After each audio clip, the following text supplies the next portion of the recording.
ঘূর্ণিঝড় সাধারণত তিনটি পর্যায়ে ঘটে: ক্রান্তীয় ঘূর্ণিঝড়, গুরুতর ঘূর্ণিঝড় এবং সুপার সাইক্লোন। ঘূর্ণিঝড় যখন 74 মাইল ঘন্টার কম বেগে বয়ে যায় তখন তাকে ক্রান্তীয় ঘূর্ণিঝড় বলে। যখন এটি তীব্র হয় এবং গতি 75 থেকে 120 মাইল ঘন্টার মধ্যে হয় তখন এটি একটি ঘূর্ণিঝড় বা একটি গুরুতর ঘূর্ণিঝড়ে পরিণত হয়। যখন গতি প্রতি ঘন্টা 120 মাইলেরও বেশি বেড়ে যায় এটি সুপার সাইক্লোন হয়ে ওঠে। কিভাবে এই ঘূর্ণিঝড় গঠিত হয়? হ্যারিকেন কোথা থেকে এলো? টাইফুনের সূচনা কিভাবে হলো? আসুন দেখি। ঘূর্ণিঝড় হলো একটি সাধারণ শব্দ যা আবহাওয়াবিদদের দ্বারা ব্যবহৃত যে কোনো ঘূর্ণিয়মান সংগঠিত মেঘের বর্ণনা দিতে যা জলের উপর দিয়ে উৎপন্ন হয়। ঘূর্ণিঝড়, হ্যারিকেন, টাইফুন একটি ইভেন্ট কিন্তু অবস্থানের উপর নির্ভর করে ভিন্ন নাম। আটলান্টিক এবং উত্তর পূর্ব প্রশান্ত মহাসাগরে একে হ্যারিকেন বলা হয়, উত্তর পশ্চিম প্রশান্ত মহাসাগরীয় অঞ্চলে একে টাইফুন বলা হয় এবং দক্ষিণ প্রশান্ত মহাসাগর ও ভারত মহাসাগরে একে সাইক্লোন বলা হয়। এছাড়াও আপনি তাদের গোলার্ধের সাথে শ্রেণীবদ্ধ করতে পারেন। উত্তরের গুলিকে হ্যারিকেন এবং দক্ষিণের গুলিকে ঘূর্ণিঝড় হিসাবে শ্রেণীবদ্ধ করতে পারেন। এগুলি যেখান থেকে উদ্ভূত হয় তাছাড়া তাদের মধ্যে আরো কয়েকটি পার্থক্য রয়েছে, যেমন ঘূর্ণিঝড়গুলি সাধারণত ঘড়ির কাঁটার দিকে এবং হ্যারিকেনগুলি ঘড়ির কাঁটার বিপরীতে হয়। এই ঘূর্ণিঝড়ের উৎপত্তি কোথায়? যখন বায়ুমণ্ডলীয় চাপ একটি বৃহৎ জলাশয়ের উপর কম থাকে তখন তা স্থির থাকে এবং তাপমাত্রা 26.5 ডিগ্রি সেলসিয়াসের বেশি হলে তারা ঘূর্ণিঝড়ে পরিণত হয়। সাধারণ পরিভাষায় বায়ুমণ্ডলীয় চাপ কি? আমাদের বায়ুমণ্ডলে বায়ুর ঘনত্ব স্থানভেদে ভিন্ন, তারা সর্বত্র এক নয়। বায়ুমণ্ডলীয় চাপ হলো মাধ্যাকর্ষণ সহ পৃথিবীর পৃষ্ঠের বিরুদ্ধে কাজ করে বায়ুর ওজন। বায়ুমণ্ডলে বায়ু পৃথিবীর পৃষ্ঠে একটি চাপ সৃষ্টি করে যাকে বায়ুমণ্ডলীয় চাপ বলে। পৃথিবীর উপরিভাগে বায়ুমণ্ডলীয় চাপ বেশি থাকে এবং আমরা উপরের দিকে যাওয়ার সাথে সাথে বাতাসের পরিমাণ কম থাকে এবং তাই বায়ুমণ্ডলীয় চাপ হ্রাস পায়। যখন পৃথিবীর পৃষ্ঠে একটি বৃহৎ জলাশয়ে বায়ুমণ্ডলীয় চাপ কম থাকে তখন তারা একটি ঘূর্ণিঝড়ে পরিণত হয়। পাতলা বায়ু সঞ্চালন, শক্তিশালীকরণ এবং সাইক্লোনিক গঠনের বিকাশের এই প্রক্রিয়াটিকে সাইক্লোজেনেসিস বলে।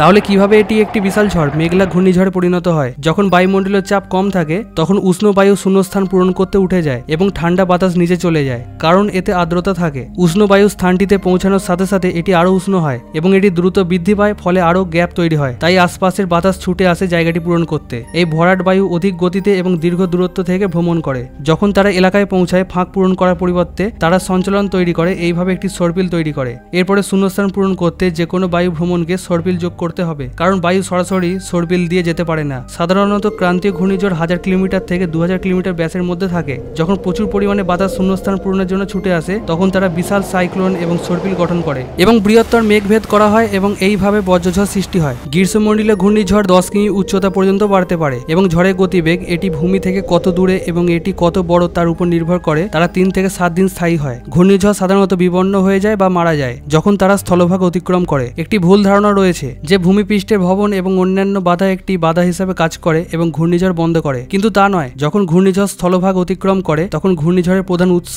অর্থাৎ উষ্ণ জল কেড়ে নেওয়া হয়। ঘূর্ণিঝড়গুলি আর্দ্র উষ্ণ বাতাসের সাথে কাজ করে, তাই যখন এটি ঠান্ডা জলের পৃষ্ঠ বা স্থলভাগ অতিক্রম করে তখন তারা মারা যায়। 957 খ্রিস্টাব্দ থেকে এখন প্রায় 1000 বছর ধরে আটলান্টিক প্রশান্ত মহাসাগর এবং ভারত মহাসাগরে কমপক্ষে 11,982টি ক্রান্তীয় ঘূর্ণিঝড় রেকর্ড করা হয়েছে এবং এখন পর্যন্ত রেকর্ড করা সবচেয়ে বড় টাইফুন টিপ হল 1979 সালে ফিলিপাইনের কাছে দক্ষিণ প্রশান্ত মহাসাগরে, যার ব্যাস ছিল 2200 কিলোমিটার প্রতি ঘন্টায় 190 মাইল বাতাসের গতিবেগ অর্থাৎ 305 কিমি ঘন্টা। এটি প্রায় 20 দিন ধরে চলেছিল। এটি ইতিহাসে রেকর্ড করা সবচেয়ে বড় এবং শক্তিশালী ঘূর্ণিঝড় বলে জানা গেছে। For more information, videos on science, technology, history and many more, subscribe to apex secret.